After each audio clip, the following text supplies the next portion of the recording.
परिषदमध्ये असो, शासकीय दवाखान्यात असो, तिथे भरली जात नाही आणि सगळी लोक डेली वेजेसवर हे काम करून घेत आहेत. तर यांना कुठेतरी जुनं पेन्शन देखील जुन्या लोकांना लागू झालं पाहिजे. अशा विविध मागण्या आहे आणि या सगळ्या मागण्यांचा उहापोह या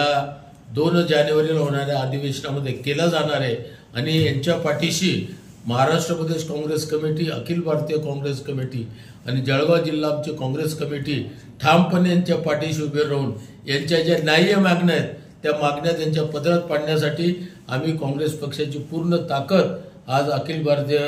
सफाई कामगारच्या पाठीमागे उभं करत आहोत आणि त्याच अनुषंगानं महाराष्ट्र प्रदेश काँग्रेसचे अध्यक्ष मान्य नानाभाऊ पटोले, आमच्या कार्याध्यक्ष प्रणितताई शिंदे आणि आमचे प्रयत्न चालले की या 2 जानेवारीच्या अधिवेशनाला अखिल भारतीय काँग्रेस कमिटीचे अध्यक्ष मान्य मल्लिकार्जुन खरगे साहेब व शक्य झालं तर आमच्या देशातले सगळं लाडकं नेतृत्व